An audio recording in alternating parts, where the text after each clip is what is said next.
Hi everyone, good morning. Thank you so much for attending this webinar. Before we start, I would like to introduce myself. My name is Gia and I'll be the host for today's webinar. Our topic for today's webinar is youth participation in climate change for sustainable engagement. Our organization aiming to increase the awareness of young generation towards the crucial issue of environment that currently happening. Hereby, our first webinar brings up the topic about climate issue. Hopefully, after this webinar session ended, all participants can understand the severe impacts of climate change. We are going to have two speakers who are the expertise of environmental issues, along their participation and perspective on how the young generation could engage with this issue. Without further ado, I will pass it down to my partner, Ayu, who is the moderator of this webinar session. Ayu, please. Thank you, Gio, for the introduction. And hello, everyone. First of all, allow me to introduce myself. My name is Ayu Maharani, and I'll be the moderator of this event. We are pleased to have two amazing speakers for our event today, and we cannot wait to share with you about the topic of climate change and youth engagement. And as I think Gia already covered almost everything that we need to know about our webinar. So without taking any more time, we're going to start our first speakers from all the way of the Philippines, Sir Ran Salimbo. So first, I'm going to introduce Sir Ran Salimbo. So he's a education program specialist in Department of Education City School Division of the Fernandez, Philippines. He also um, awarded Gawat Sebutino Selarangan in Kalikazan 2020 Climate Reality Leaders. And he also the proponent of regulating the use plastic product in schools and office in the division and banning of single-use plastic product in all division and school training and activities. So before we're going further, I also want to remind you guys to stay active. And if you have any questions, you can put it on the chat box and we will later answering on the Q&A sessions. Also, please mute your microphone all the time during this webinar session. Okay, now we're going to invite Saran Salimbo. And Saran Salimbo, hello. Hello, Ayu. Good morning. Good morning. How's the weather there? It's still great in here, the weather. How about Wow. Philippines? We're having extreme weather today. We're Mm. having this kind of monsoon. So that is why our Filipino, what we call kababayan, are suffering right now from severe flooding. Oh my God. So please pray for us. Yes, we do really pray for you. Thank you. All Well, right. anyway, thank you for inviting me here. No, I'm the one who needs to thank you for accepting our offers. Yes. Thank you so much, No Saran. worries. Yeah. All right. So I think because our audience also cannot wait to hear your presentations and your experience towards this environmental field, which is so awesome. So I'm going to give the time to you. So yeah, Sure. Saran, you can. Thank you. On the screen. Let me just share my slide deck for you. All right.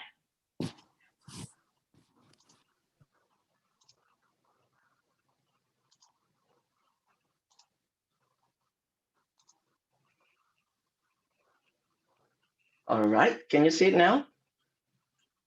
Yes, we can see it now. Yes. Oh, well, anyway, good morning to all of you. In Filipino, we always greet in pinagpalang buhay, meaning you are blessed with good life. That's it. Well, anyway, good morning to all of you, to our participants here in my first international talk about environment. And I would like to give credit to my presentation, the Climate Reality Leadership course. It is from the United States training, the 46 in the series from the Climate Reality Project. My name is Mr. Renante, or you can call me Rent Salimbao, the Education Program Specialist too in the City Schools Division of Dasmariñas, and also Climate Reality Leader. So that is why we will be having this kind of discussion from this slide deck. So without further ado, here it is.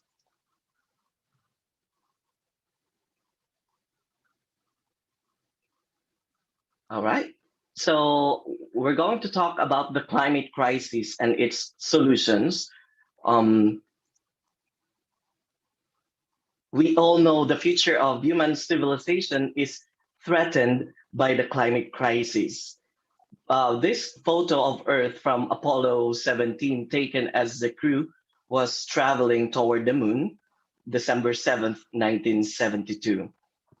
This picture is called the Blue Marble, taken during the last Apollo mission. What makes the photograph so unique and powerful is that it captures the complete circle of the Earth, helping us see the big picture of our planet and our lives on it. It was the first time the Apollo mission made it possible to capture almost the entire southern polar ice cap. By now, there are only three questions that have to be asked. Must we change? Can we change? And will we change? Let's start with must we change? Now, the science of the climate crisis is, excuse me, is pretty well known by now. Let's go back with our science subject. Energy from the sun comes to the earth in the form of light. The energy is absorbed and then re-radiated back into space in the form of infrared rays, heat. And some of the outgoing infrared is trapped by the natural greenhouse layer, which is healthy and good. The problem is we're thickening this layer of greenhouse gases, and more of the outgoing heat is trapped. That's why the temperature is going up. And we're using that atmosphere as an open sewer by pouring 162 million tons of man-made global warming pollution into it every single day, using it again as an open sewer. And the accumulated amount of man-made global warming pollution now traps as much as extra heat as would be released by 600,000 first generation atomic bombs exploding every single day.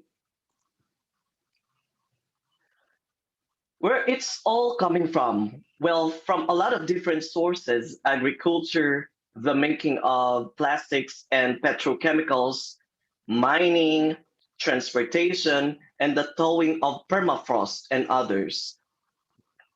But the biggest cause by far is the binge of fossil fuel burning that we've been on since the end of World War II. And you can see the trajectory going up in a reckless and dangerous way. That's driving the air temperature up. This past year was the hottest year ever recorded with instruments narrowly beating 2016. The pattern is extremely clear. 19 of the 20 hottest years ever measured have been since 2002, and the seven hottest of all have been that last 7 years. You can see there 2020, 2016, 2019, 2017, 2015, 2018, and 2014. It went to 121 degrees in Los Angeles County last summer. This is what's happening in our world today. Later on, I'll show you rather the pictures of what we are experiencing right now here in the Philippines. Phoenix and Miami had their hottest months ever recorded with instruments last year. Europe had its hottest year, 2020. Ghana was one of the many countries around the world, that had an all-time temperature record. The temperatures went to above 100 degrees on the shores of the Arctic Ocean in northern Siberia last year. But on a global basis, 93% of all that extra heat is trapped in the oceans.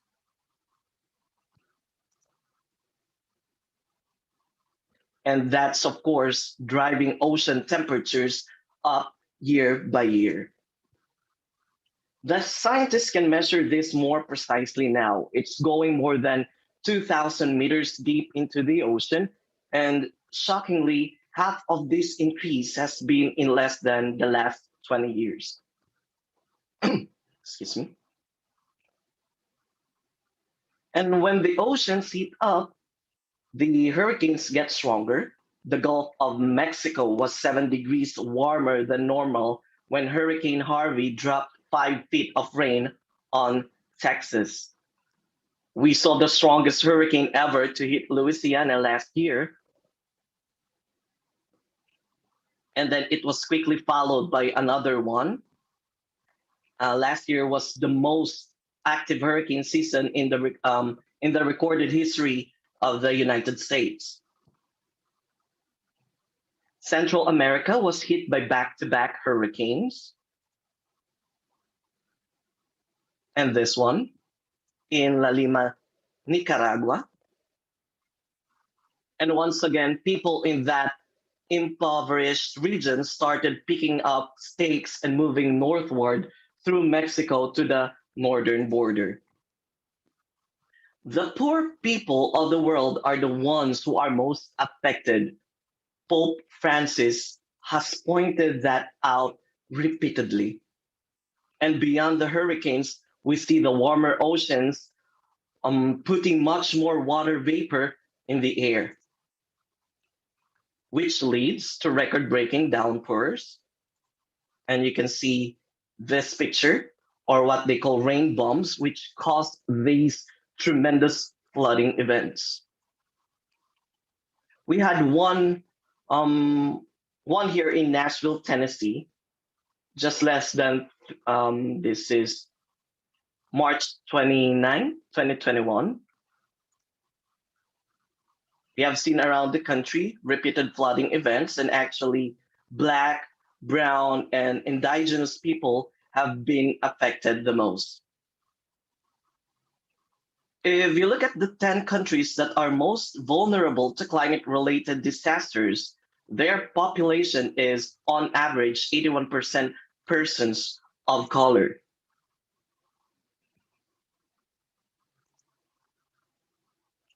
It's one of the reasons why we have partnered with different organizations. Like in the Philippines, we partnered with Greenpeace International, Greenpeace Philippines, and the Department of Environment and Natural Resources. Farmers also were profoundly affected in the last couple of years.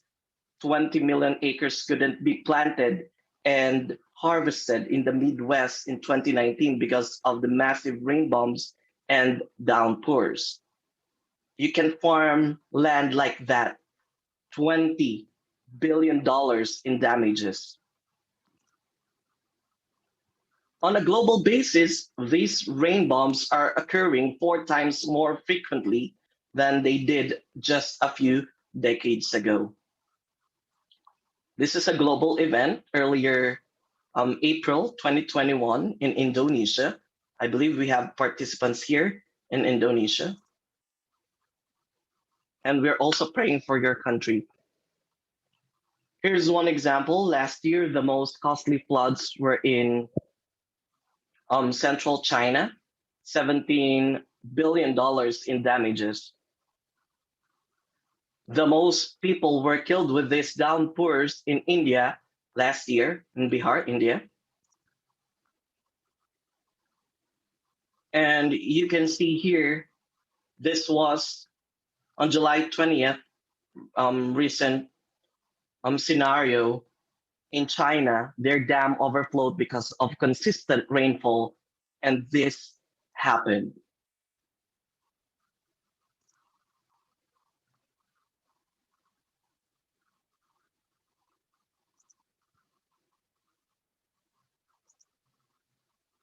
Here in the Philippines, strawberry farm in La Trinidad, Benguet is submerged in water because of massive flooding brought by ongoing monsoon. This was yesterday, July 23rd of this year. And I would like to thank Mr. Gerard Michael Alba, our regional chief in DepEd. You can see here his pictures. This is actually 3 hours ago. This is what happening right now in our country. And the same extra heat that puts more evaporation from the oceans into the air also sucks it out of the soil, making the drought strike more quickly and drive more deeply. This was a very expensive $3 billion drought in Brazil last year. In Europe, the groundwater resources are getting dangerously low because of the same reasons. And last week, we saw the new drought map in the United States showing that 78% of the Western US is being hit by drought. 94% of California is in drought right now.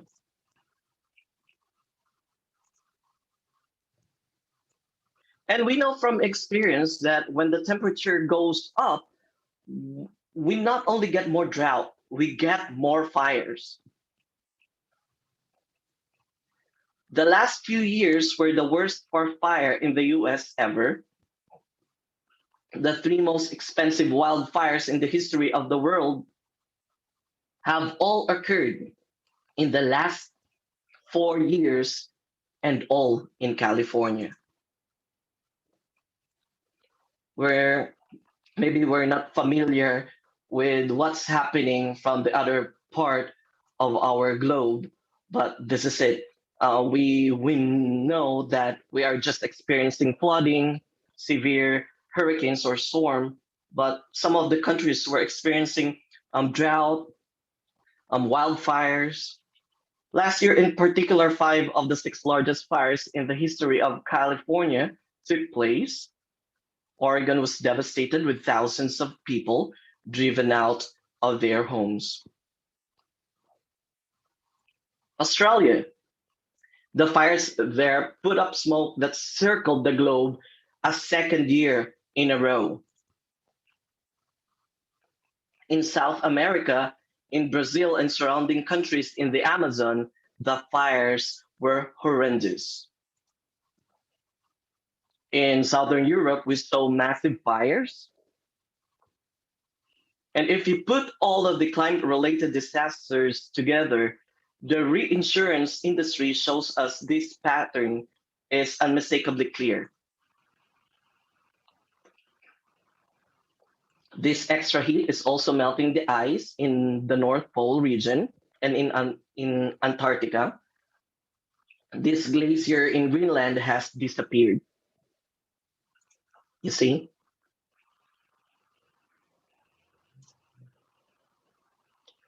And NASA has measured the steady loss of the ice mass in Greenland. It's now melting 4 times faster than was predicted. Same thing is happening in Antarctica. Decade by decade, the ice melting and degradation is accelerating.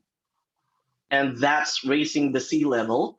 The top 10 cities at risk by population are here. Many of them are in South Asia. The top 10 cities vulnerable to sea level rise by assets at risk has Miami at number 1, Newark at number 3. This is why this octopus showed up in a parking garage in Miami. Here in the Philippines, not just octopus, shark, sharks. It's like almost $130 billion of real estate is at risk in New York City. And the low-lying Pacific Islands and the low-lying Delta regions often inhabited by poor people and marginalized communities, are the most at risk. These are some of the reasons why the Defense Department in the US has long called this a national security crisis. It affects food, water availability, and refugees. You see that? Look at the refugees that came after the drought in Syria, connected to the climate crisis, and destabilized the political equilibrium in a number of European countries. It is also the biggest health threat in this century, as many experts have shown. As we encroach more and more into previously wild areas, we come into contact with millions of viruses we've never encountered before. There are 5 new infectious diseases emerging every year now, and that is what's happening right now. The three-quarters of them are coming from animals to humans, like the COVID-19 pandemic. And other tropical diseases are now moving into the northern hemisphere and the southern hemisphere. Air travel has something to do with it, but the climate conditions are allowing them to take root and become endemic in new areas. It's also the case that burning fossil fuels not only creates the climate crisis, but also puts particulate air pollution into the air that kills 9 million people per year. It also drives the pandemic death rate higher in those areas that have more air pollution. We have seen a racial difference in the impact of COVID-19, partly because communities of color are more likely to be adjacent to that air pollution. There are other factors as well. We're also seeing the emergence of what biologists call the sixth great extinction. We're in danger of losing half of all the living species on Earth.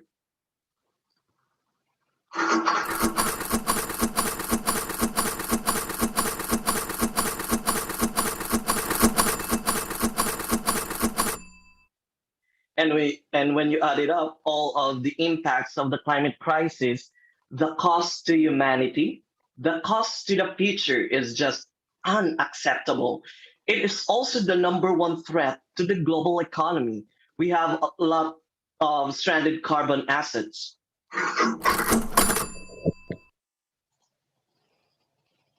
So, do we have to change? Yes. Can we change? That's the second question. Here's the good news. We have the solutions available. 22 years ago, the best projections for wind energy were that we might be able to reach 30 gigawatts by 2010. Actually, we've exceeded that by a factor of 24 times over.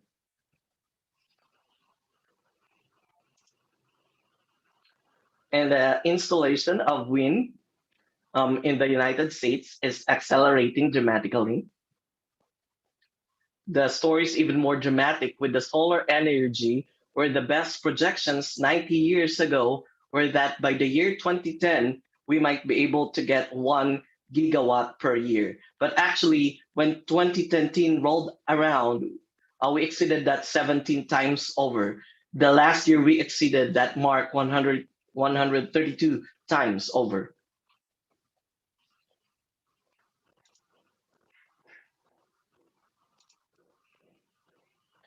This is an exponential growth, still accelerating. And one main reason is the cost keeps getting lower and lower. It's much cheaper than electricity from burning fossil fuels now. In many other countries, sorry, I am just having.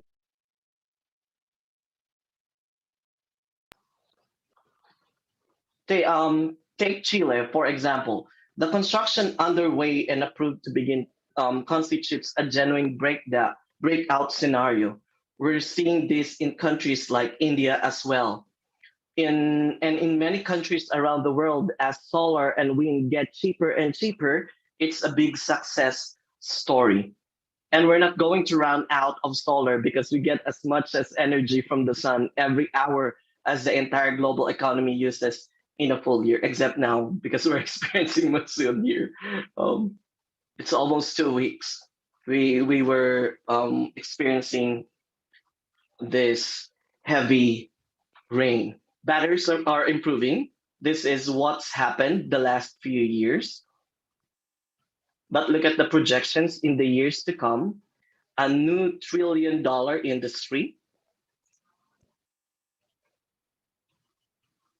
transportation, partly because batteries are improving. All of these companies were switching from internal combustion engines to electric vehicles. GM was one of the recent companies committing to go all electric. And we're seeing a huge increase in this industry. So, can we change? Yes, we can. Will we change? So, the most important question, the answer is partly up to us, but I'm convinced we will, correct? Yes. The Paris Agreement in 2015 signed up every single nation in the world to a commitment to get to net zero by mid century. And the US, thanks to President Joe Biden, has now re entered the Paris Agreement.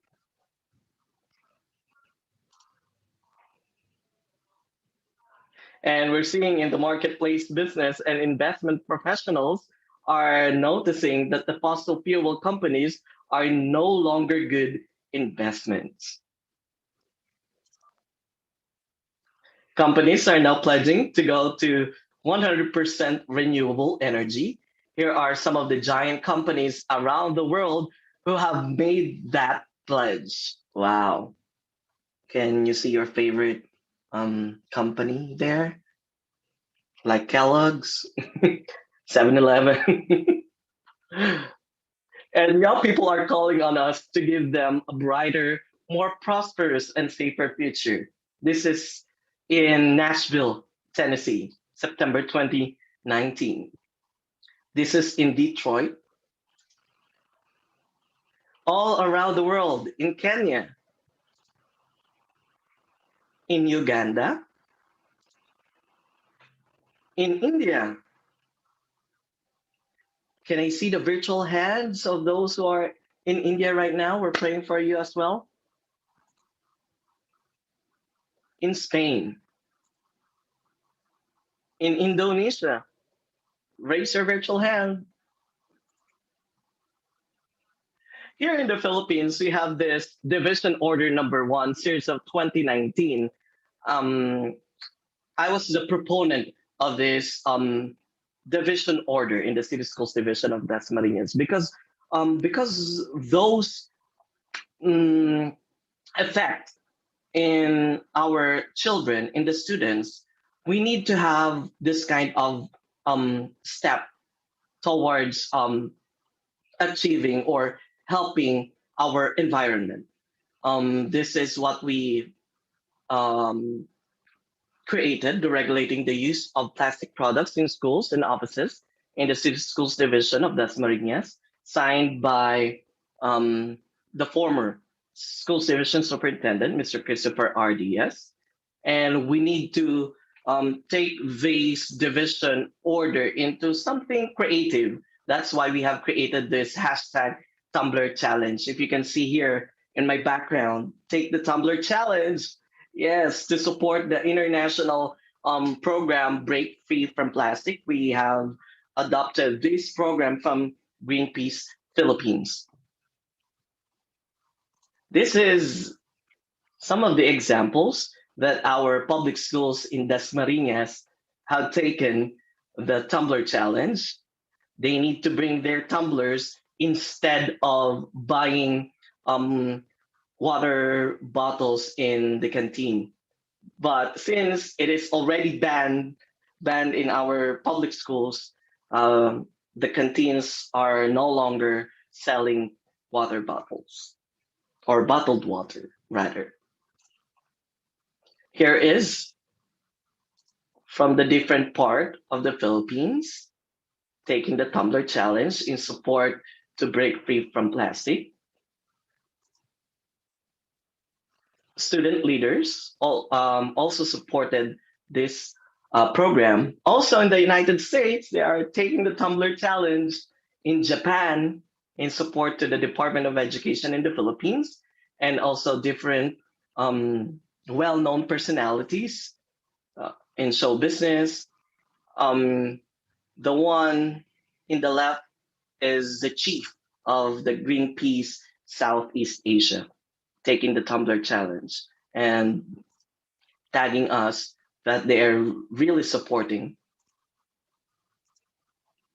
And even politicians, shout out to Mom Jocelyn Garcia, very dedicated Supreme Pupil Government Advisor. And also different organizations, private institutions like Philippine Red Cross and other government offices like Department of Health Central Office, the Department of Environment and Natural Resources have also taken the Tumbler challenge. And whenever our youth um, will go to different places for some, like in ASEAN, here in Japan, they also take some pictures from different um, personalities in South Korea and also in the US, even though they have no tumblers.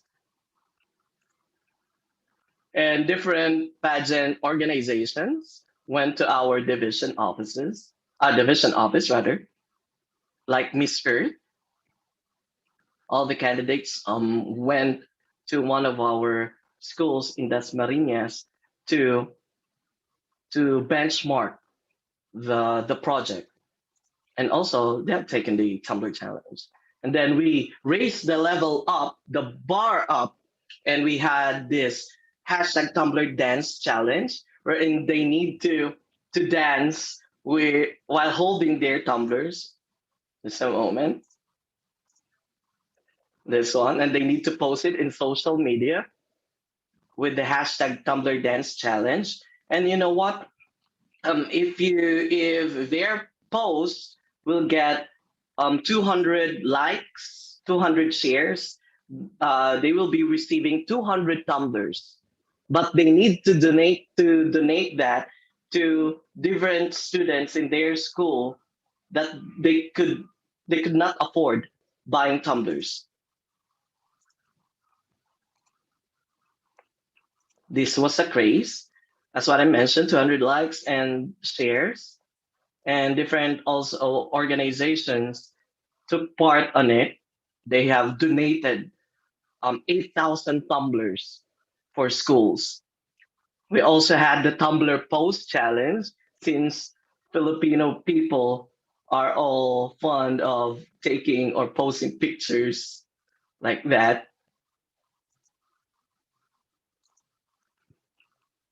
Yes, so that's the Tumblr Post Challenge. And this one was the winner for the Tumblr Post Challenge. Shout out to Mr. Adrian Dean, one of the advisors, also from Supreme Pupil Government, from Dr. Josepe Rizal Elementary School. Different barangays take the challenge. They have created a memorandum in their barangays to ban all the single-use plastic bottles because they are inspired of what we are doing in the division office. Then we had this most recently, the division memorandum number 45, series of 2021. I was also the proponent of this memorandum titled Banning of Single-Use Plastic Products in all division and school training and activities. Since I am in the human resource development right now, and this is what's happening in our training before the pandemic. Instead of giving them plastic bottles, giving them food wrapped in plastic, we have used this kind of method. We participated in hashtag Global Refill Month and hashtag Reuse Revolution. See, whenever we go to different restaurants, fast food chains, we bring our tumblers, and in different events, and different universities also benchmark about the programs that we have in the division. This is during the trick or treat. We packed it in a used or we packed it in used papers, and plastics were donated to kababaihan ng Dasmariñas Bagong Milenyo in Dasmariñas City for recycling. And this was the viral post that I made in Facebook. The picture was also taken by Miss Jocelyn Garcia, and it went 8,000 likes and comments saying that they also bring their tumblers and brought to different news agencies and blogs, and even News TV5 here in the Philippines contacted us to feature the viral picture. This one. So one of the media visited our office, featured our Tumblr challenge.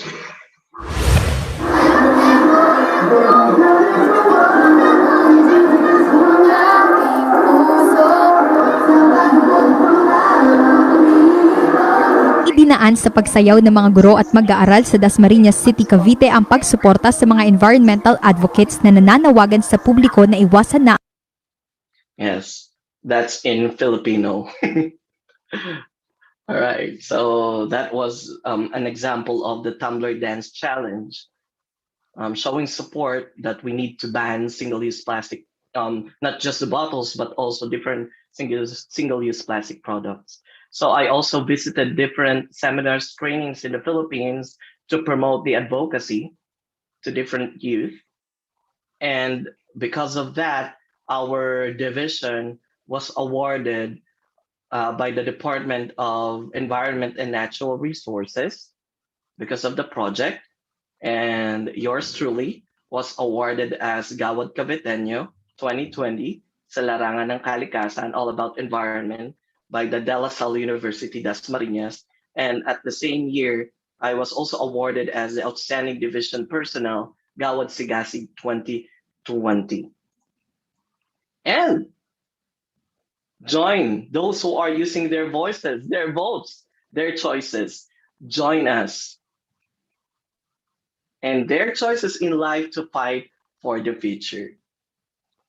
Use your voice, use your vote, use your choices in life. Speak truth to power like your world depends on it. Because your world really does depend on it. Thank you so much. Thank you so much. That's such amazing presentation, Saran Salimbo. It was like such a comprehensive details, and it's so important to know about this issue. And all the Tumblr challenge, it was so intriguing, and all the pictures also really speak well about the severe impacts of climate change all around the world. And yeah, moving on, we're going to open up the Q&A session. So for those of you that have the questions to Sir and Salimba, we can just write down in a question box, and we're going to give it to Sir and Salimbo to answers for the questions. So yeah, you guys can write down your questions right now. and ask Sir and Salimo about all the stuff which is related with climate change, environmental impact of our, especially to us young generations, because we know exactly that we are also the one that need to fix this impact that happening right now. So it's a very great time for you all to asking questions, especially related with climate change, to Sir and Salimbo. So all right, we're going to open up the stations right now.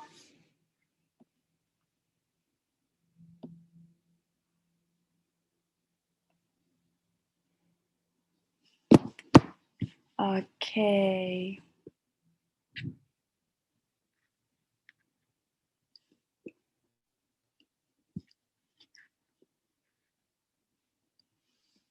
All right. So while waiting for all of you that want to asking the questions toward Mr. and Salimbo, we also want to remind you guys again to open up the camera and also mute your microphones, especially during the webinar sessions, to make sure that we are all can enjoy our session as well. And all right, so we're going to wait for 5 minutes. So guys, if you have any questions, you can just like ask directly. First, you need to write down actually in a chat box, and we're going to ask it to Sarah and Salimbo.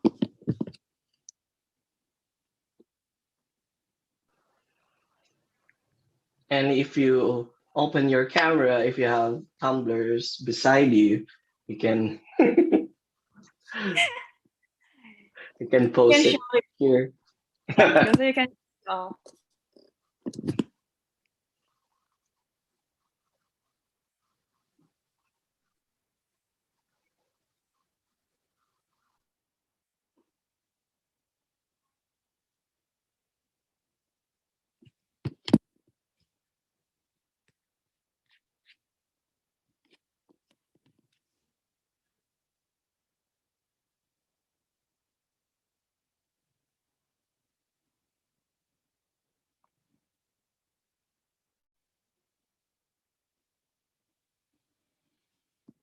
Oh, there's one. There's one question from Claudia Natasha. All right, I'm going to read it. Hello, Mr. Renante. Thanks for the great presentation. I wanted to ask you about campaigning. One of the hardest steps in doing a campaign is probably the first step. So, can you tell us how you start the campaign?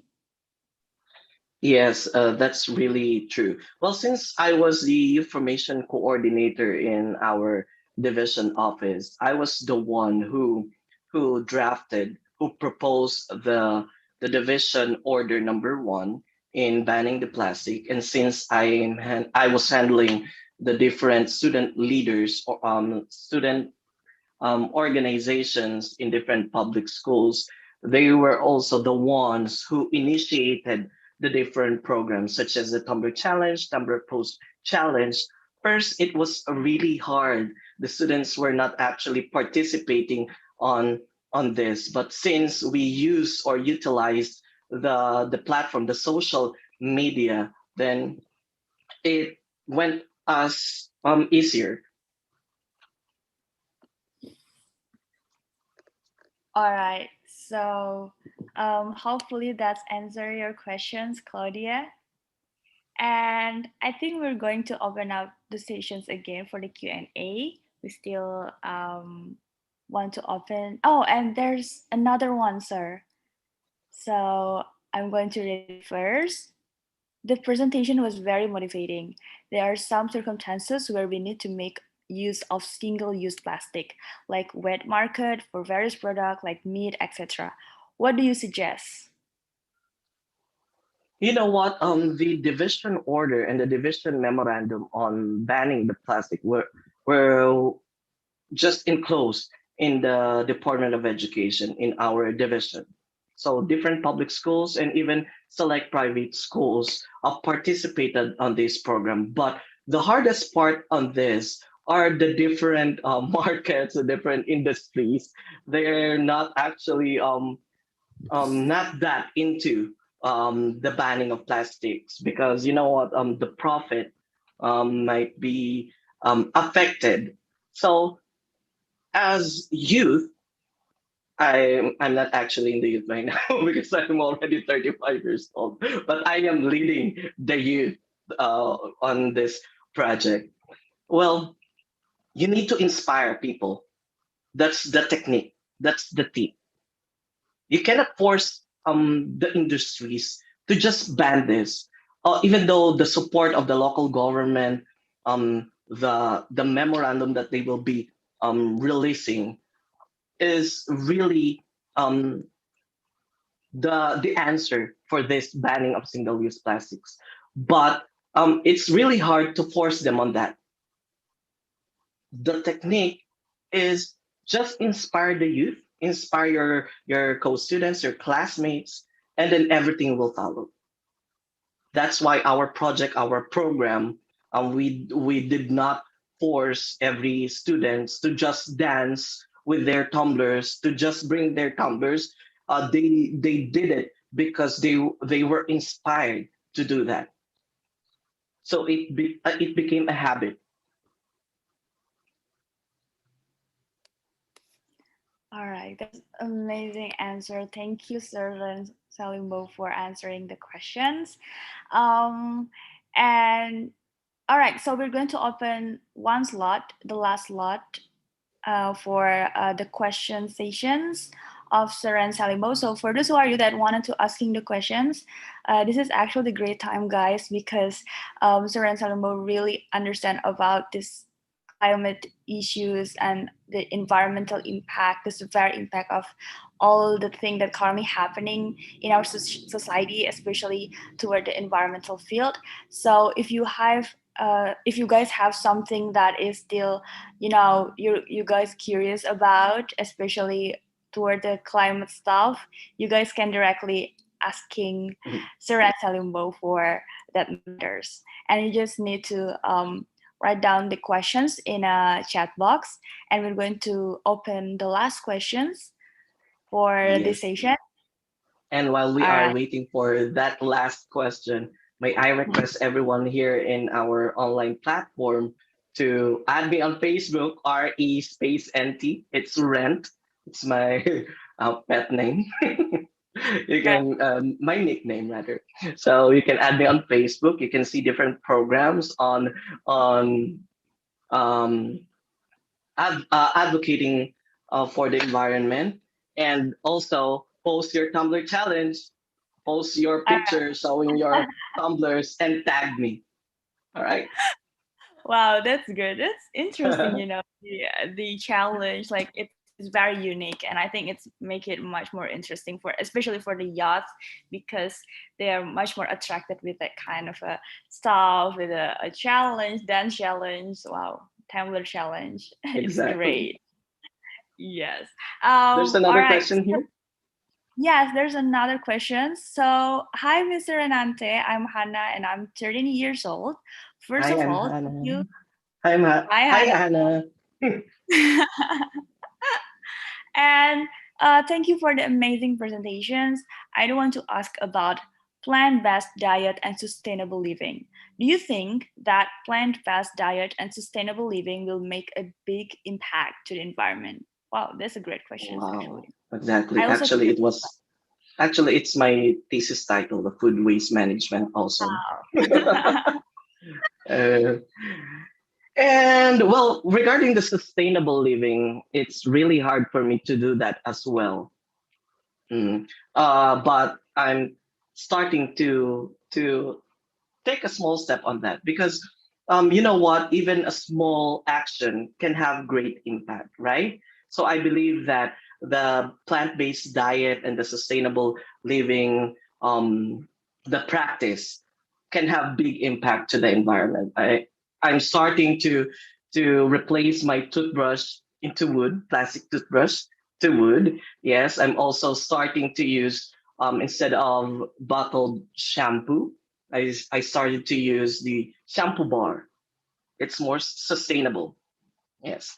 And actually, I am commenting to different posts to different institutions or organizations or companies when they are posting their advertisement, like Coca-Cola, the number one companies the company who are um, producing single-use plastic bottles. So when they are posting, I'm also commenting on their posts that to break free from plastic and to really support the advocacy. So Yes, so yes, that's it. No worries. To all participants here in our online platform, take note. Small action can have big impact. yes, we have to be agree. Small acts at one time, guys, because it's like a baby steps when starting sustainable life. It's at least you have a desire for wanted to fix this. There will be a way for it. So one act at a time. All right. So Ran Salimbo, thank you very much for your presentations. It's very amazing, and we are so thankful to have you here as a keynote speakers. It's such a comprehensive details on your presentations. We are so grateful to hearing all of that from you. And thank you, Saran Salimbo. Thank you for having me, Ayu. Thank you, everyone. All Thank right. you. Take the Tumblr challenge. Don't forget, guys, the Tumblr challenge. All Bye. right. Bye bye. Thank you, sir. Okay. So right now, we're going to directly move into our second speakers, Mr. Mark Fernandez. And our second speakers, I'm going to start with a short biography of him. And then he is the Asian Youth Ambassadors and mentor of Asian Youth Organizations. He also the Philippines Ambassadors of Goodwill and Philippines representative on 2019 Japan East Asia Exchange Student and Youth Program. He also have the background on being a speaker and facilitator of various seminars and symposiums in the Philippines that concerning about leadership, teaching teaching pedagogy, student empowerment, struggle awareness, gender, and development topics, and also about the climate change awareness. And he also the contributor writer, various teaching exemplars in social studies, and Okay. Bacho the financial literacy programs. So, hi MJ, hi Mark. Am I Hello, audible? everyone. Thank you for that wonderful Oh, introduction. Yes. Am I audible, Ayo? yes, you are clear here. Okay. We're just experiencing heavy rain right now in my place, so I'm very sorry. I have a quite unstable connection. Yes, we're Oh, experiencing 7 days of rain right now in the Philippines. So, oh wow. let me just share my screen. Oh, All right. Oh, wait. Are you already thank you. seeing the co-host right now? Uh, Or can you the share? host disabled participant screen. All right. I cannot share my screen. Sorry. Okay. I'm going to tell Kagali first for the host Thank you conversation. very much. All right. Yep.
All right, guys, because there are technical issues of Mark. He's still currently finding signal, and also right now we're going to just wait for them because there are some of technical issue from the host itself for sharing the screen. So kindly wait for approximately 5 minutes. So and then we're going to start the sessions again, the second session of the second interviews. So you guys just need to stay in here.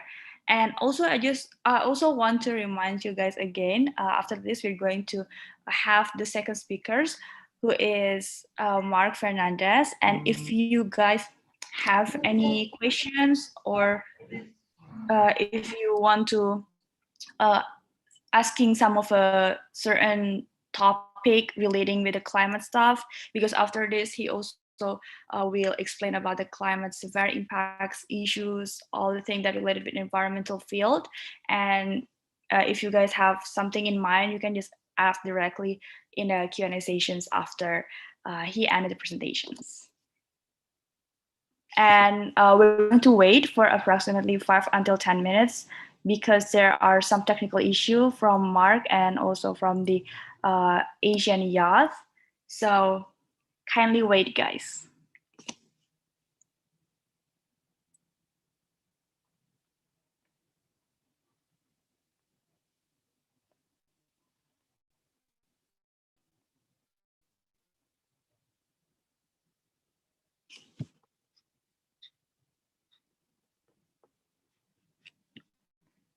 Oh, and don't forget to take the Tumblr challenge.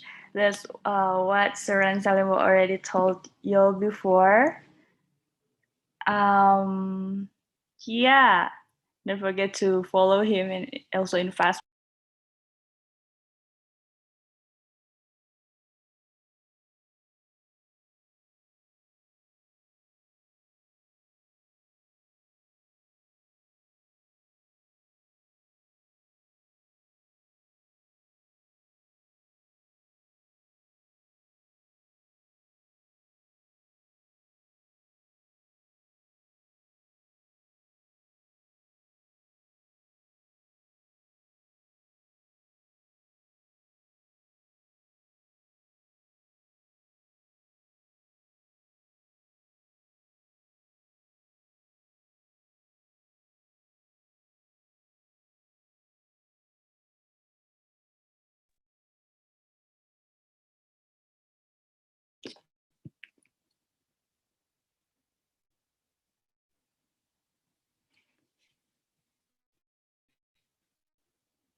Am I audible?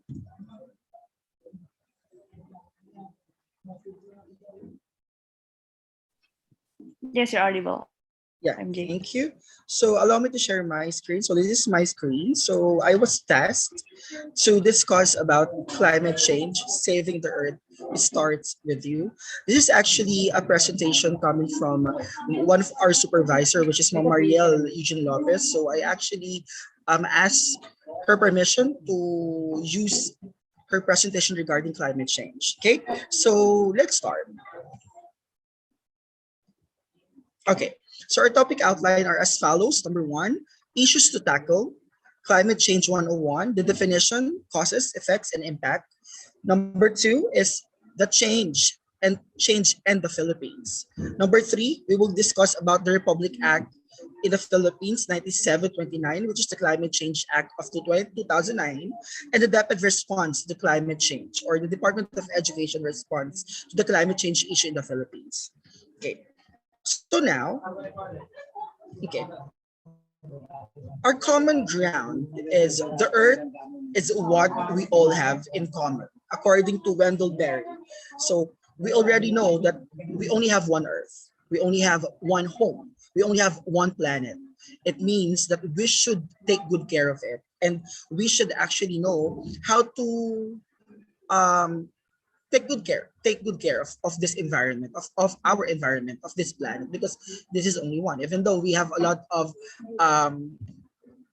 we have a lot of explorations in the space to find another um, planet to live in, but there's none yet. And the Earth is the only planet that can support life. So that's why we should actually take good care of our planet. Okay?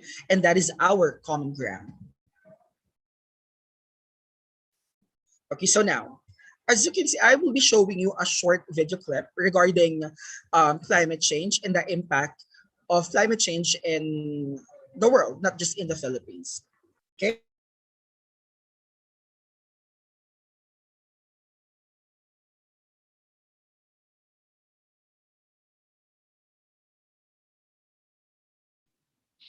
All right, because I think oh, it's already here.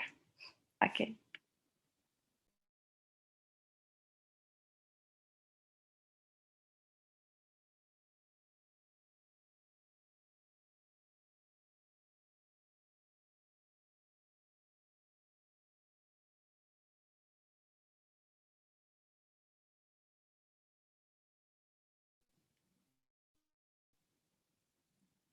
MD, I think it's still muted. Sphere, such as water vapor. Human activities, from pollution to overpopulation, are driving up the Earth's temperature and fundamentally changing the world around us. The main cause is a phenomenon known as the greenhouse effect. Gases in the atmosphere, such as water vapor, carbon dioxide, methane, nitrous oxide, and chlorofluorocarbons, let the sun's light in, but keep some of the heat from escaping, like the glass walls of a greenhouse. The more greenhouse gases in the atmosphere, the more heat gets trapped, strengthening the greenhouse effect and increasing the Earth's temperature. Human activities, like the burning of fossil fuels, have increased the amount of CO2 in the atmosphere by more than a third since the Industrial Revolution. The rapid increase in greenhouse gases in the atmosphere has warmed the planet at an alarming rate. While Earth's climate has fluctuated in the past, atmospheric carbon dioxide hasn't reached today's levels in hundreds of thousands of years. Climate change has consequences for our oceans, our weather, our food sources, and our health. Ice sheets, such as Greenland and Antarctica, are melting. The extra water that was once held in glaciers causes sea levels to rise and spills out of the oceans, flooding coastal regions. Warmer temperatures also make weather more extreme. This means not only more intense major storms, floods, and heavy snowfall, but also longer and more frequent droughts. These changes in weather pose challenges. Growing crops becomes more difficult. The areas where plants and animals can live shift, and water supplies are diminished. In addition to creating new agricultural challenges, climate change can directly affect people's physical health. In urban areas, the warmer atmosphere creates an environment that traps and increases the amount of smog. This is because smog contains ozone particles, which increase rapidly at higher temperatures. Exposure to higher levels of smog can cause health problems such as asthma, heart disease, and lung cancer. While the rapid rate of climate change is caused by humans, humans are also the ones who can combat it. If we work to replace fossil fuels with renewable energy sources like solar and wind, which don't produce greenhouse gas emissions, we might still be able to prevent some of the worst effects of climate change.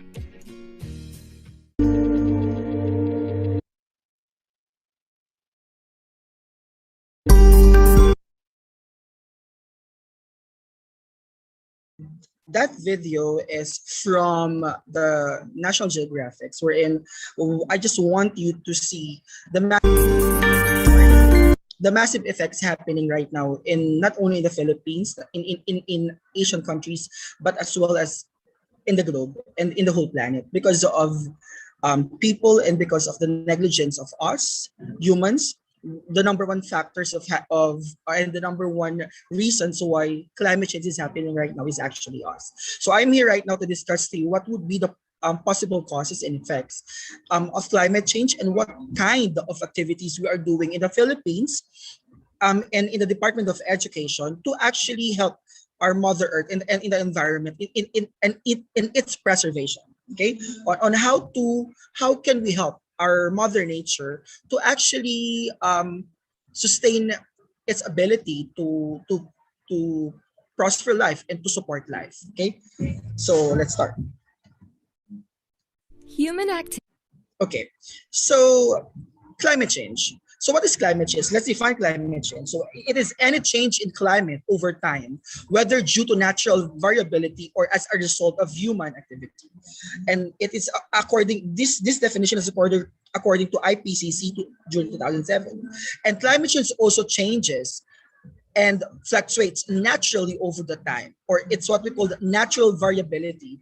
From being green, the world is actually green before with low population. But what's happening right now, due to human activities and due to sudden growth of the population, we're having this what we call fluctuation of climate change, and it is what we call the natural variability, or it's happening right now. Look at what we are experiencing in the Philippines. So we right now, as what I mentioned a while ago, we actually experiencing 7 days of rain, heavy rains, and that causes floods in our country, in the low-lying areas, specifically in some parts of in Metro Manila, which is the capital city of the Philippines. We're experiencing a lot of problems brought by climate change. Okay, so climate change is a global phenomenon of climate transformation characterized by the change in the usual climate of our planet. So the climate of our planet is actually changing. Before before we have this schedule for rainy days or rainy season and summer, but right now it's actually changing, diba? And that's especially caused by human activities. So as a result, the unbalancing of the weather of Earth and the sustainability of the planet's ecosystem is under threat, as well as the future of humankind and the stability of the global economy. So it means that there is a big factor right now. Because of climate change, the global economy suffers because of massive flooding, because of landslide, flash floods. Most of the crops that should actually can cultivate and or can be delivered to different places all over the world was actually suffer and was actually devastated by super typhoons and the other phenomena that was that resulted by this what we call climate change. So our global economy was actually the stability of our global economy was actually at risk right now because of this climate change. Okay, so NASA defines. Sorry, just minimize this. Okay.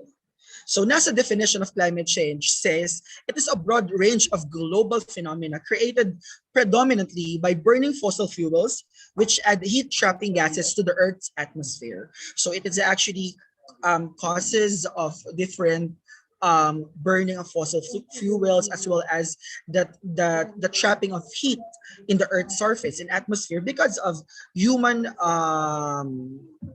activities and because of mankind. Okay, this phenomena includes the increased temperature trends described by global warming, but as encompasses changes such as sea level rise, ice mass loss in Greenland, Antarctica, and Arctic, and mountain glaciers worldwide, shifts in flower plants blooming, and extreme weather events. So before in the Philippines, we are not experiencing what we call super typhoons, but in the past few years, or at least 3 years, we're experiencing more than 5 super typhoon that causes devastation in different parts of our country.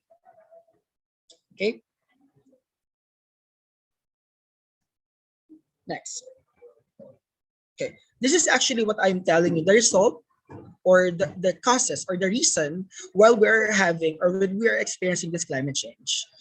Okay. The illegal loggings, okay, massive cutting of trees, burning fossil fuels, because of vehicle or the different transportation vehicles in different countries. So we humans are the number one reason why climate change is happening right now, and it is really happening right now. Okay, this is not actually a joke, because some people and some human are not really accepting the fact that we are experiencing climate change.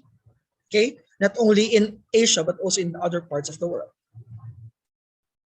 Okay, so as you can see here, that it is extremely likely that human has influence been the dominant cause of the observed warming since mid 20th century, according to IPCC 2013. So as you can see here, that the temperature anomaly is actually rising. From 1860s to year 2000, the temperature is actually changing, and the natural and human forcing is actually the number one cause, or the dominant cause of having this climate change or greenhouse effect that we are experiencing right now, or the extreme heat that we're experiencing right now in the earth and in our planet. Okay, the causes and effect of climate change. The causes, number one, rapid industrialization, because of the limited resources and rapid industrialization that we need to develop from agricultural country to industrialized country. Because we believe that the richer countries are those industrialized country. So the natural resources was suffered. Okay, energy use, agricultural practices, deforestation, consumer practices, livestock transport, extraction, and pollution. That are the causes of the climate change. And the effects of it are rising temperatures, rising sea levels, unpredictable weather patterns, increase in extreme weather events, land degradation, loss of wildlife and biodiversity. That is really the most sad part, that we are losing now our wildlife and biodiversity, and we are normalizing the word extinction of species. Okay, so what are the social impact of the climate change? Displaced people, poverty, of livelihood, hunger, malnutrition, increased risk of diseases, global food and water shortage. That is the impact of climate change on us humans. Okay, see the negative impact of climate change, and it is happening right now. Okay, so as you can see, the climate change projections in our agriculture, in the water, in the energy, in the coastal ecosystems, in the infrastructure services, and in the human health. This is actually the impact of climate change that's happening right now and experiencing right now in our planet. Okay, in Earth.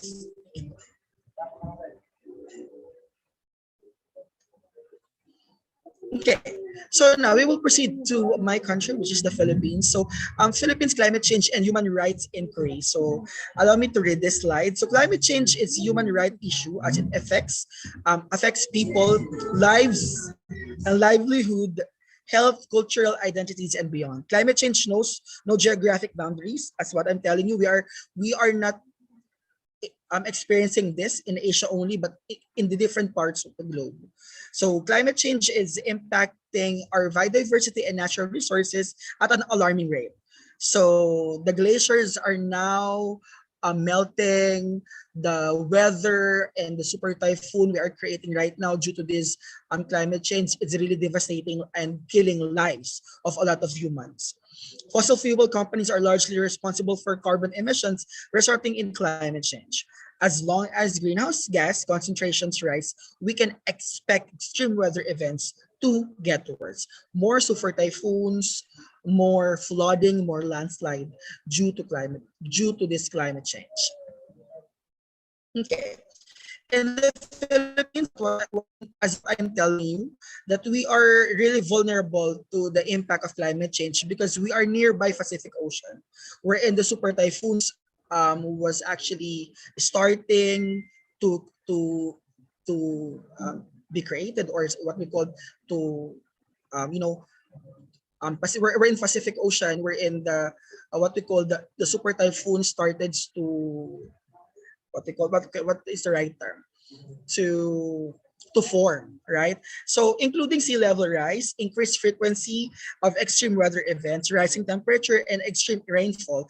This is due to its high exposure of natural cyclones. So as you can see, this is actually one of the sample pictures that we are experiencing right now in the Philippines when we are suffering and when we're experiencing what we call super typhoons. Okay, so dependence on climate sensitive natural resources and vast coastline where all major cities and majorities of the population reside. So we have a lot of low-lying areas right now in the Philippines. That's why if the super typhoons hit the Philippines, for sure there are a lot of people and thousands of peoples will suffer a lot.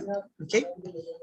So what can we do with the climate change? So how can we make a movement, and what as a youth what can we do to prevent or to avoid this climate change, and how can we help our planet to to avoid this climate change issue?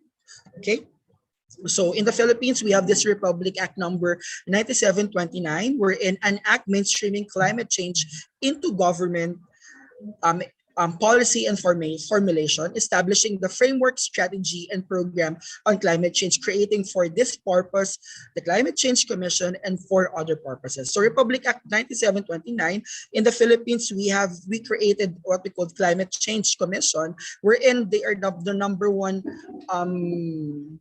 the number one agency who monitor various government policies formulation in terms of climate change issues and climate change activities in the different parts of the Philippines. So because of this, we are actually doing a lot of immersions, a lot of projects in our local government unit to create and formulate various projects for climate change issue. Okay.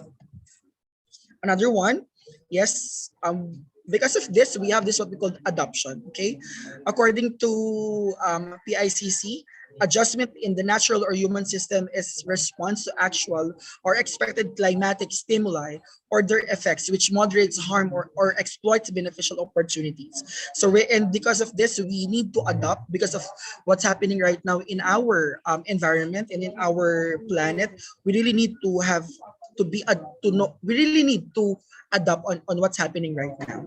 That's why we need to know the word adoption. Okay, measures to minimize vulnerability, risks, and impacts to climate change. Practical steps to protect countries and communities for the likely disruption and damage that will result from the effects of climate change. So as early as the warning signal was actually raised up into red or yellow, all of the low-lying areas should actually have an emergency response team to help those Filipinos who to go out or to go to the different high places, or what we call the relocation sites assigned by the local government unit in their cities. Okay, so we are actually trained in the Philippines right now, especially in the schools. How are we going to do, and how are we going to be responsive in the adaptation of this climate change? Yes. Why do we need to have this adaptability? Because we need to manage the unavoidable and avoid the unmanageable. So to avoid killing lives and to avoid those devastation happening right now in the different parts of the globe. So we need to adapt on it, and we really need to do proper education and proper orientations to the parts of the community and to the members of the community to be more responsive in this issue and this what we call the, very serious issue that we're experiencing right now. Yeah. So why purpose adaptation? Why? Because we cannot afford not to. Okay. We really need to have this adaptation because we only have one lives and we are actually avoiding it, killing lives, killing more lives because we are not ready. So climate change will worsen the impacts of existing social, societal, economic, and ecological problems, and we should expect that if we will not make the necessary moves as a youth into the prevention of climate change that we're experiencing right now. Okay, so we really need to transform the way we do things to save the planet and to save the future. Yes, because I do agree on this because since the humans or the mankind is the number one reason why we're experiencing climate change. So I think we should now do our part to save the planet and to save the future. Okay, so um, because we need to move to make a necessary move because we really need to protect our communities against risk because we really also need to ensure food security for um for the people and of course for us humans. Okay, we need to restore natural productivity. Okay, we need to have this various what we call the a movement or projects or plans for us to preserve our natural productivity as well as to preserve our natural resources. Yes, we also need to build natural resilience of ecosystem. Number one, why? Because we don't afford to lose our natural resources because without these natural resources we cannot live. Okay, always remember that that is how this natural resources in our ecosystem is very important for us. Okay, mitigation. So what is mitigation right now? Okay, mitigation is the measure to reduce the sources or enhance the sinks of greenhouse gases. So we need to reduce the production of greenhouse gases causes that is the main reason why we are experiencing sudden heat and sudden change of the weather because of the mass production of the chlorofluorocarbon coming from humans. Yes, be more energy efficient. We need to learn to save energy, and we should be more sensitive in terms of the use of energy at home and in our schools and in various establishments that we are using. Okay, be more energy efficient. Okay, we can use solar panels to actually use the extreme heat or the light coming from the sun for our as electricity, right? As a source of electricity and energy in our homes. Yes, we can use also the this wind, so this wind vane and this kind of a natural way of um, having or producing our electricity and energy that we are using in our communities.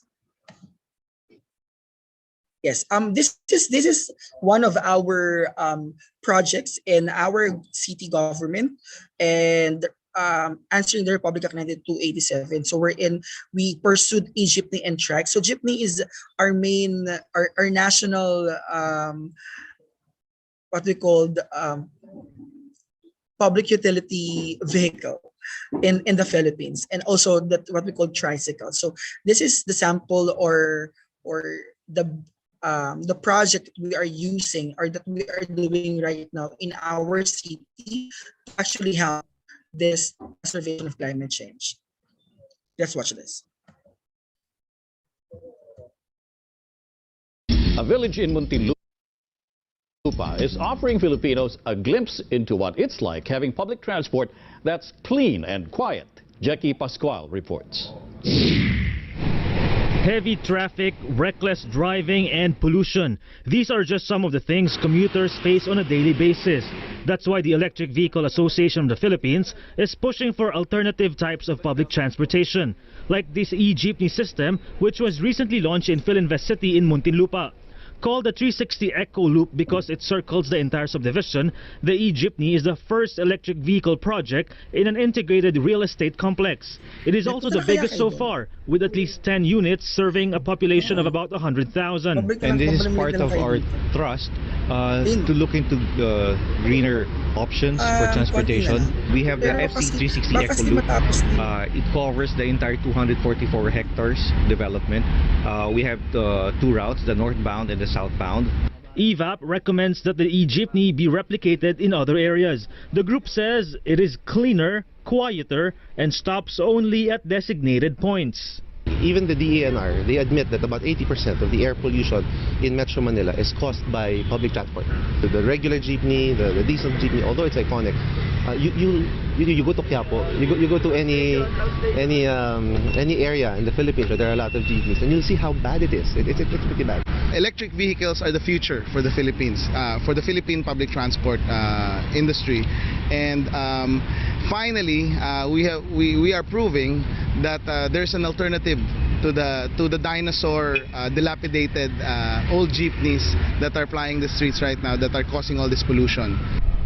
Some commuters say the e-jeeps would be a welcome replacement for the country's current public transport. Hindi siya mausok, hindi siya nakaka-suffocate. Komportable, mas tahimik, walang pollution. Pero sa tingin ko mas okay siya talaga. Masarap po sumakay. Bakit nga? Anong magkakaiba sa iba? Kasi iba matagal, ito parang eco-friendly.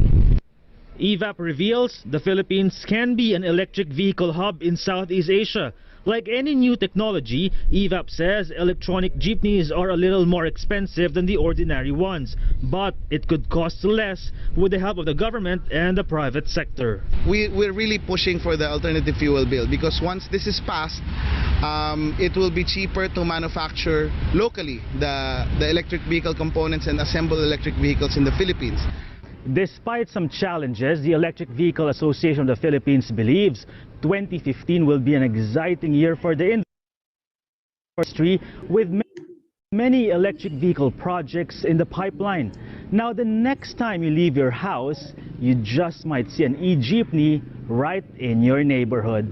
Jackie Pascual. So actually, that is our main actions done by our government in the Philippines to actually propose or to actually have this e-jeepney or e-tricycle because it is more helpful to our environment as well as it is quite helpful in the preservation of climate change, in the prevention of climate change, and in the preservation of our surroundings and environment in the Philippines, specifically in Muntinlupa. So we are the government right now is actually aiming to influence more cities in the Philippines to also do this kind of movement in order for us to be more aware on the things that we can do to avoid this what we call climate change that we're experiencing right now. Okay, so another one, let's proceed. Yeah, so now we need to pursue sustainable development. So we really need to make a move right now because we really need to have this sustainable development that we should actually do to help our country, to help your country, and to help our environment to actually be more and the community to be more aware that they can actually do a big thing pertaining to what we call the preservation of our natural resources, and in helping the prevention of this what we call climate change. Yes, we really need to strive for greener cities. We really need to make a move and to influence others to strive for greener cities. Okay. Yes, we also need to help in our cities, in our community, to have this clean up our act. We're in the Philippines, we have a lot of this, the cleanup drive sessions with the students, but since it is we are experiencing pandemic right now, that's why we couldn't do this activity in this year, because our mobility was actually limited. So, but then I hope after this pandemic, we will start again this what we call clean up or act movement in the different parts of the Philippines to help the cities and other communities to clean their rivers in their communities and to avoid the usage of plastics.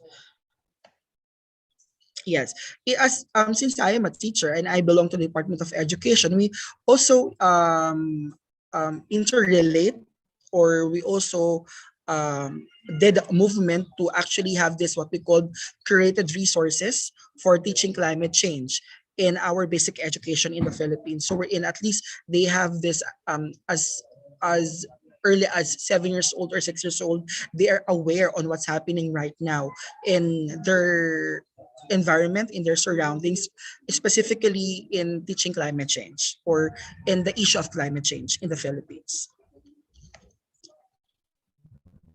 Yeah, we also have various climate change education that we are doing right now in the Philippines and in our country to actually support the different platforms or different movement that we're creating right now for to resolve this climate change issue in the Philippines. Yes, as well as on the different disaster risk management. Okay, and we also have the integration of curriculum. We integrate this peace education, climate change education, and climate change disaster risk reduction education in our curriculum. We can teach this to our students in the basic education, so they will be aware. So moving forward with DepEd, so we have this various co-curricular activities. We have this Natural Climate Change Conference. We have this Climate Action Advocacy Show. We have this Environmental Journalism Training for Campus Journalists, and so on and so forth. And in terms of partnership, we have formalized partnership with Climate Change Commission and collaboration with other organizations to inform and to educate our students on their important roles in terms of climate change. Okay, so before I end this, allow me to end this discussion on this quotation. Since climate change and the global economy now affect us all, we have to develop a sense of oneness of humanity. That's from Dalai Lama. So we really need to make an act. We really need to be one as humans and to have this oneness of humanity in order for us to develop, in order for us to resolve this climate change issue, not only in the Philippines, not only in Southeast Asia, but also in different parts of the globe. And allow me to share to you our presentation, my students' presentation regarding the various projects that we are doing right now in terms of the school policies and the school activities in terms of in connections with climate change.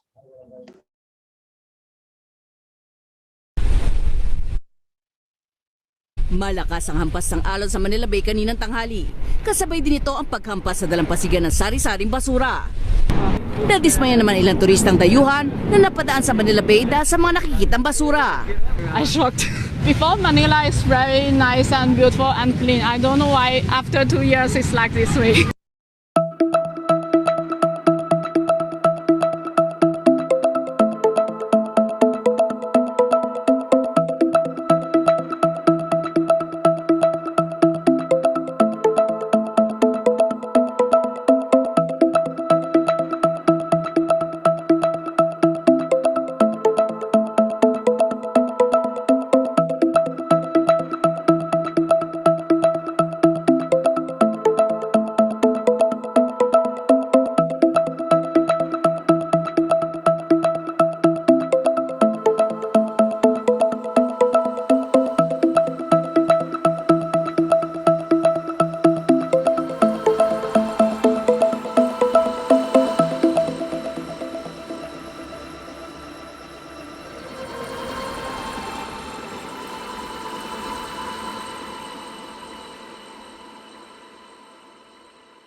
different projects and activities that we are doing in the school before the pandemic. So this is that is my students, that is my supreme student government officers, wherein we have partnership in the local government unit and in the barangay council to have this various activities to save Mother Earth and to inform our students in their importance as youth in the prevention of climate change in our planet and the preservation of our planet as well. Okay, so so thank you for listening. Thank you very much, Ayu, for inviting us. So this is my social media platform. This is my Facebook, Instagram, link, and Twitter. You can actually, if you have questions and further questions and clarifications regarding how to do different projects and how to do community immersion, um, please feel free to ask. Okay, so that's all. Thank you very much, Ayu. All right. Thank you very much, MJ, for the great presentations. I mean, I know MJ that he's really passionate about this environmental stuff. He actually already make a movement to that, and as he also my mentor in Asian Youth Organizations ambassador program, so I know exactly that he really into this environmental issue so much. So also I really want to thank you that MJ, you accept our offers for being a keynote speakers. We are totally grateful for your presentations for today, and also we're going to move on into the question and answer sessions. So guys, if you have any questions to Mark, you can just write down in the chat box. So we're going to open the first sessions of Q&A now. And we actually already have one question from Nikadek Widyastuti. So I'm going to read the questions first. When we talk about climate change or environmental conflicts, we should note that women and indigenous people are the most affected parties. What should we do to further involve women and indigenous people in designing sustainable measures to support the environmental sustainability? Yes, I think MJ would like to. Yes, thank you, Ai, thank you for that question. And I think the number one thing that we should actually start with is linkages. We really need to have linkages in partnership with our local government units and our government to actually have and to actually create an organization protecting women and involving women and indigenous people in your community to be part of a various activity that you can create. So you can have this project implementation that like what we are doing in ASEAN Youth Organization. You can actually propose and you can actually make them involved through your strong partnership and linkages on non-governmental organizations, on your local government unit, and many more partnership. A strong partnership can lead you to success and sustainable projects for women and for women and for our indigenous people as well. All right, thank you, MJ, for the answers. So guys, we're going to open the slots again for the Q&A session. So if you guys have questions, just write on a chat box and I'm going to read it. So MJ could answer that questions. We're going to open the other slots for these Q&A sessions.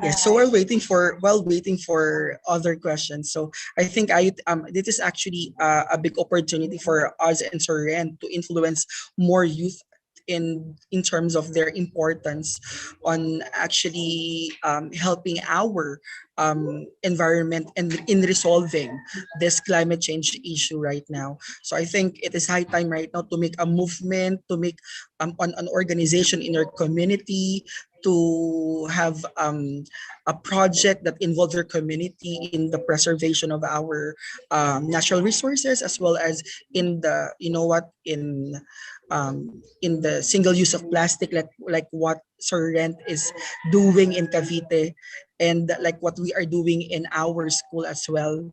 So I think small, great things comes from small packages, I think. And I think that is really, really important to make your own move and to make our move right now as a youth to help resolving this issue, which is climate change.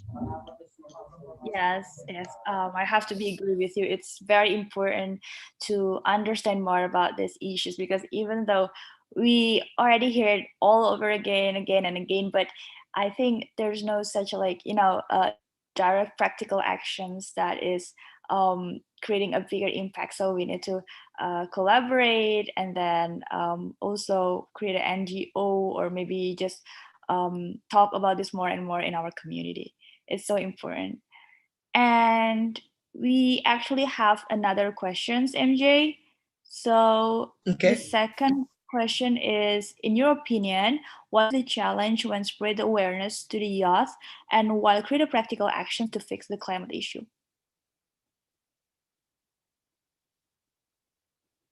Sorry, can you please repeat the question? All right. So in your opinion, what is the challenge when spread the awareness to the youth and while create a practical actions to fix the climate issues?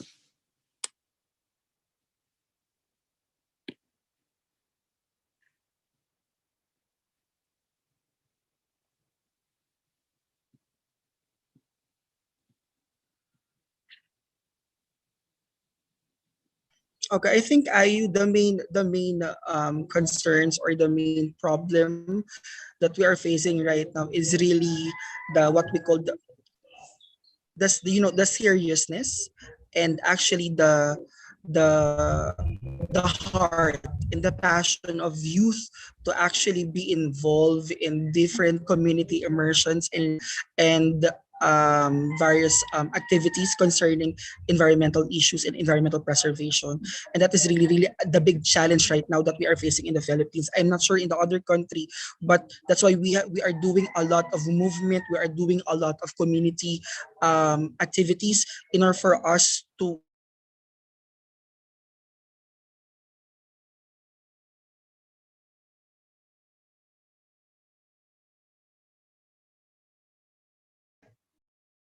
sorry, my connection is really unstable. So in order for, again, as what I've said, we are doing a lot of community immersions and community involvement for the youth in the Philippines, because we want them to hone and to be more aware on what's happening in their surroundings. And I think it is more important right now to build this what we call awareness, and to influence them that this problem is really serious right now. That's why we really need to make necessary action and move as a youth, and that for the next generation as well.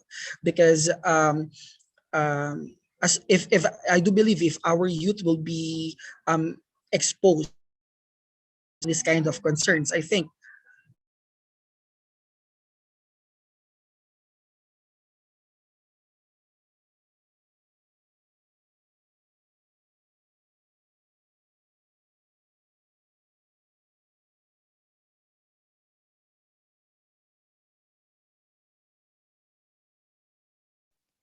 All right, I think MJ have a technical issue again for the for the connections. And while waiting for MJ, if you guys have, yes, Ayu, I'm here. All right, Can you hear all me right. now? Okay, you can continue that, MJ. The answer. Sorry. Um, that's why again I just want you to be more be more aware on what's happening on your community and your environment, as well as to create a sustainable project wherein it is actually smart, a project smart, wherein it's specific, measurable, attainable, relevant, and time bounded. Because I really do believe like what IU is doing right now, I am very proud that I am her mentor, that she is actually doing a big impact right now to actually to actually influence more youth on their importance and their main role in in um having a move and having a solution for this serious matter and issue. All Thank you, right. I. Thank you so much, MJ. Thank you. Thank you for actually, because as I already told everyone before, that MJ is my mentor. So I learned so much through my ambassador programs in Asian Youth from MJ. So I also want I think that I'm the one who needs to thankful for all the learning and motivations and the ideas for the project that I actually currently going on also. Thank you so much, MJ.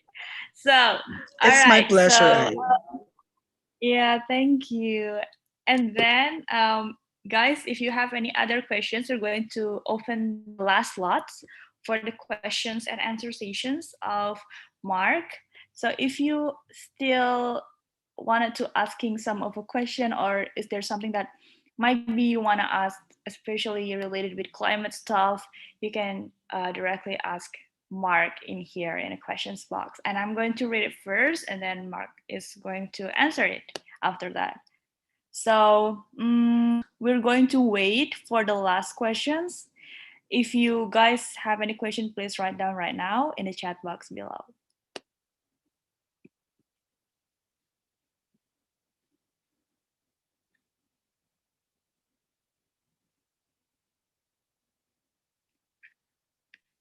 All right. So I think because Indira's question is the last. This is the last one of the sessions that the audience asked MJ. So I think we're going to wrap up the sessions for Yes, no problem. questions. Thank you so much. Thank you so much, You're MJ, welcome. for attending these sessions and accepting my offers. So I hope you guys learned something from Mark and from Sir Ran Salimbo, that both of them is very an expertise in environmental stuff. And actually, as what both of them have said before, that we need to start talking about this climate issue. We need to start our movement, especially in environmental field, because we know that there are severe impacts that are currently happening right now, and it doesn't matter if we start with a small acts at a time, a baby steps for creating a bigger impact for the sustainability. Especially as a young generation, we need to engage more in this kind of issues.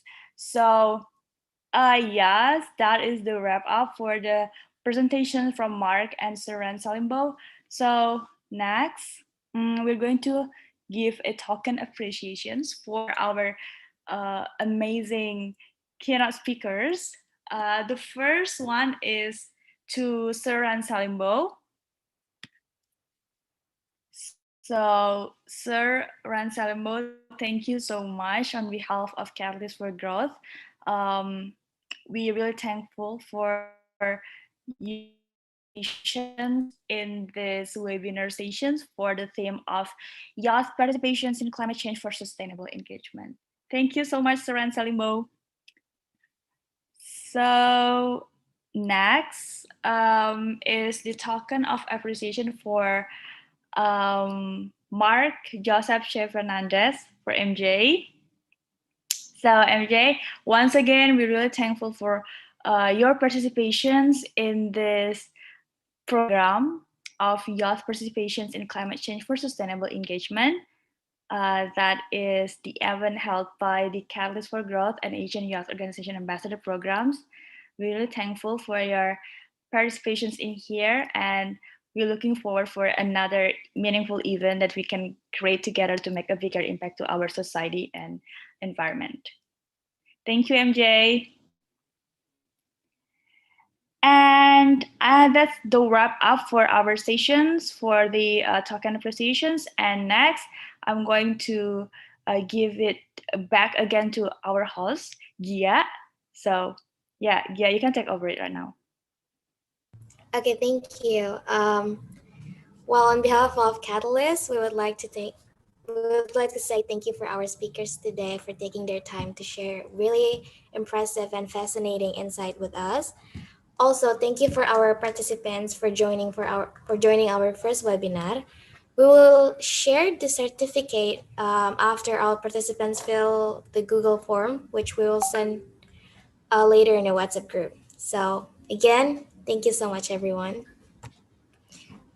Have a nice day, stay healthy and stay safe. Before you guys leave, I think we should take a picture first together. Yeah, so may you guys open your camera so we can take the screenshot.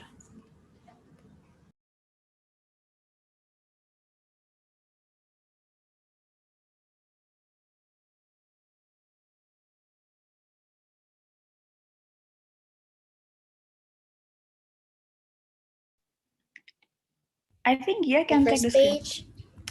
First page first, yeah, okay. Yeah. Okay, yeah. 1, 2, 3. All right.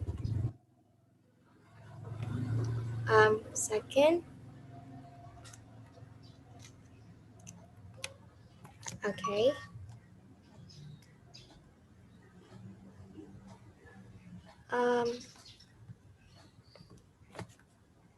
Right turn and fourth. Okay.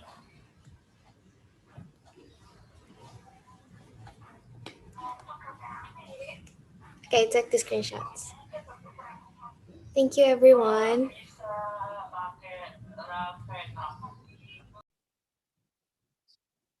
All right. Thank you everyone for attending the sessions, and we'll see you in another sessions with even of Cows for Girls. So if you guys wanted to, find the reason webinar or any other events that we will going to have, you can just follow our Instagram platform at catalystfq.id, and we're going to share some of the interesting content about environmental and also a webinar or any other futurings sessions with another amazing speakers in the future. Everyone, bye bye.